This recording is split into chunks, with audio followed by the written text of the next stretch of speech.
నాకు విశ్వామిత్రుని గురించి చదువుతుంటే విశ్వామిత్రుని స్ట్రగుల్ చాలా మంచి స్ట్రగుల్, మామూలు స్ట్రగుల్ కాదు. ప్రతి ఒక్క విద్యార్థికి చెప్పాలి అది.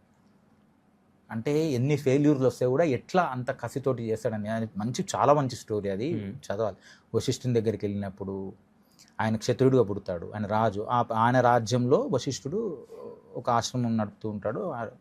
ఆయన దగ్గరికి వెళ్ళినప్పుడు ఈయనకి ఆతిథ్యం ఇస్తాడు. రాజు వచ్చాడు కదా అని మంచి మర్యాదలు ఇస్తాడు, కాళ్ళు కడుక్కోవడం, చేతులు కడుక్కోవడం, నీళ్ళు ఇస్తాడు, భోజనం ఇస్తాడు, అన్ని పరివారాన్ని కూడా అందరికీ ఎంతో పరివారము, గుర్రాలకు సంబంధించిన ఏనుగులకు ఏం తింటుంది అన్నిటికీ అరేంజ్ చేస్తాడు. ఏముండదు, ఆయనకు పాకు ఉంటుంది వశిష్ఠుడికి. ఈయన ఆశ్చర్యపోతాడు. అంతా భోజనం చేసిన తర్వాత అసలు ఇవన్నీ ఎట్లా పాసిబుల్ అయినాయి నీకని, ఎట్లా పెట్టగలిగావని చెప్తాడు. అక్కడ కామధేను అనే ఒక ఆవు ఉంటుంది, అది సృజిస్తుంది అని చెప్పేసి. ఈయన రాజు కదా, వెంబడే దాని మీద దృష్టి పడుతుంది.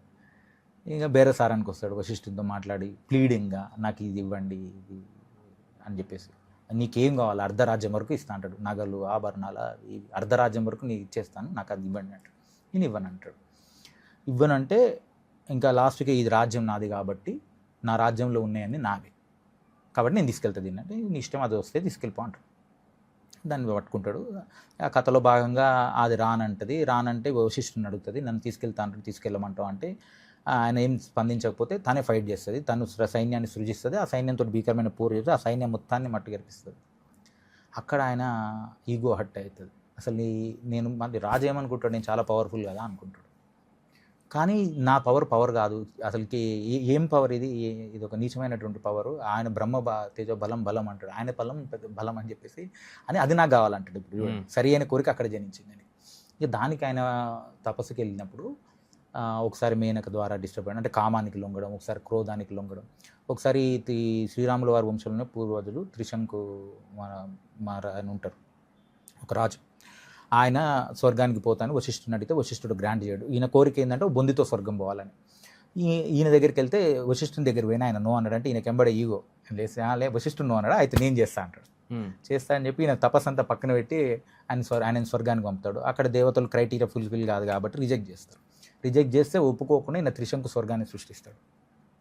ఈయన మా తపశక్తితో సృష్టిస్తాడు. సృష్టిస్తే అంటే సృష్టికి ప్రతి సృష్టి చేసినట్టే కదా ఆయన. ఈయన జనంగానే నాకు ఆ స్టోరీ కనెక్ట్ అయింది. సృష్టికి ప్రతి సృష్టి నీవు చేయగలిగిన, మనిషిలోని అనువు మార్చగలిగిన అనేది ఆయన ఎంత దాంతో చూడండి. ఇప్పుడు ఆ రాజు అయినా లేకపోతే ఇంకెక్కడ ఫెయిల్యూర్ వచ్చినా అల్టిమేట్ అచీవ్ కాలేదని చెప్తుంది శాస్త్రం. ఈయన కూడా నేను అల్టిమేట్ అచీవ్ కాలేదని చెప్తున్నాడు. మనసులోని మాయపొరలు తొలగలే, విశ్వామిత్రుని కూడా తొలగలే. అందుకే ఆయనకు బ్రహ్మర్షిత్వం ఇవ్వలే, వశిష్ఠునికి ఈక్వల్ ప్లేస్ ఇవ్వలే. మళ్ళీ తపస్సు చేసుకున్నాడు. తపస్సు చేసుకుని ఆయన ఏదైతే హయ్యెస్ట్ మనం చెప్తున్న ఏదో థాట్లెస్ స్టేజ్ సమాధి స్థితి, దాన్ని అచీవ్ చేసినట్టు చెప్పబడుతుంది. అంటే వారు రచించింది అసలు ఎంత ఆప్ట్గా నాకు అన్ని సమాధానాలు మన స్క్రిప్చర్స్లో దొరికాయి. ఈ సమానత్వం అనేదాన్ని శాస్త్రం మనకి ఇన్ని విధాలుగా చెప్పబడుతూ ఉంది. అందుకోసమే ఈ ఏకాత్మత అనేదాన్ని, ఏకత్వం అనేదాన్ని ఒకవేళ మనం యూనివర్సల్ విజన్ కింద పెట్టుకుంటే, ఇప్పుడు మీరు ఒక స్టూడియో పెట్టారు, లేకపోతే నేను ఒక హాస్పిటల్ పెట్టాను, ఒక విజన్ ఉంటుంది మనకి. విజన్, ఎయిమ్స్, ఆబ్జెక్టివ్స్, ప్లాన్ ఏదో ఉంటాయి కదా. ఒకవేళ ఈ మానవాళికి ఏమైనా విజన్ ఇవ్వగలుగుతాం మనం, ఏమైనా ఒక బృహత్తర లక్ష్యాన్ని ఈ మానవాళికి ఏమైనా నిర్దేశించగలుగుతామా, ఈ సృష్టికి ఏమైనా నిర్దేశించగలుగుతామా అంటే స్క్రిప్చర్ మొత్తంలో నాకు అనిపించింది వన్నెస్. ఆ వన్నెస్ని కనుక నువ్వు అచీవ్ చేయడానికి మీన్స్ ఏమైనా కావాలి అంటే ధర్మం అనే పదం అక్కడ దొరికింది. ధర్మం చాలాసార్లు విన్నాము, కానీ ధర్మం అక్కడ అంటే ఎలా అచీవ్ చేయగలుగుతావు ఈ వన్నెస్ని? అదే నేను చెప్పాను కదా, నువ్వు వేరు కాదు అనే కాడికి మనం తీసుకెళ్ళగలిగితే, అంతా ఒకటే అనే కాడికి తీసుకెళ్ళగలిగితే, ఆ తీసుకెళ్ళడానికి మీన్స్ ఏమైనా ఉందా, మనల్ని తీసుకెళ్ళడానికి ఎవరైనా గురువు ఉన్నారంటే ఆ పదం ఏంటంటే ధర్మం. సో అక్కడ లెఫ్టిస్ట్కి రైటిస్ట్కి ధర్మం అనే పదంలో సమానత్వాన్ని సాధించే క్రమంలో ధర్మం అనే పదంని ఇంకా లోతుగా మనం విశ్లేషించడం జరుగుతుంది. అంటే ధర్మం అంటే సపోజ్ ఇప్పుడు మన చిన్న ఉన్నప్పుడు మన ఇళ్ళల్లో ఎవరైనా ఇస్తే కొంచెం గట్టిగా మనం చిన్న ఉన్నప్పుడు ఇళ్లలో కనుక ఎవరైనా యాచించడానికి వస్తే ధర్మం చేయండి అని అనేవాళ్ళు. ఇదేం కొత్త పదం కాదు మీకు కూడా. ధర్మం చేయండి అంటే స్పెసిఫిక్గా నాకు అన్నం కావాలి, కూర కావాలి, బట్ట కావాలి, బుక్కు కావాలి, 5 రూపాయలు కావాలి, 10 రూపాయలు కావాలని అడగల, ధర్మం అని అడిగాడు. అంటే నేను ఎక్కడికి వస్తున్నా అంటే వన్నెస్ కానీ సమానత్వం కానీ. సరే, వన్నెస్ని అప్పుడప్పుడు మనం సమానత్వం అనే పదంలోనే వాడతాము అనుకోండి.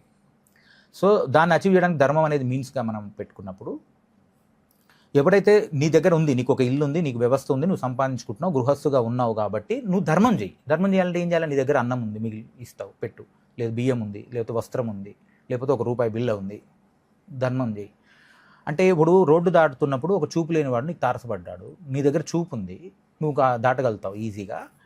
ఇప్పుడు ధర్మం అంటే ఏంటంటే చూపు లేని వాడికి నీ చూపు ద్వారా వాడిని రోడ్డు దాటించే సింపుల్ ఉదాహరణ ఇది ధర్మం. అంటే చాలా ఉంది, ధర్మం చాలా పెద్ద ఉంది, ఇది ఒక మీన్స్. అంటే ధర్మం ఏం చేస్తుంది? బ్యాలెన్స్ చేస్తుంది.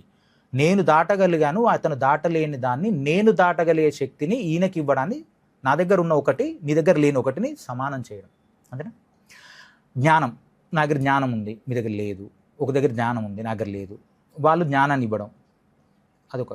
నా దగ్గర ఆరోగ్యం ఉంది, ఆరోగ్యం సంబంధించిన జ్ఞానం ఉంది, నీకు ఇవ్వడం.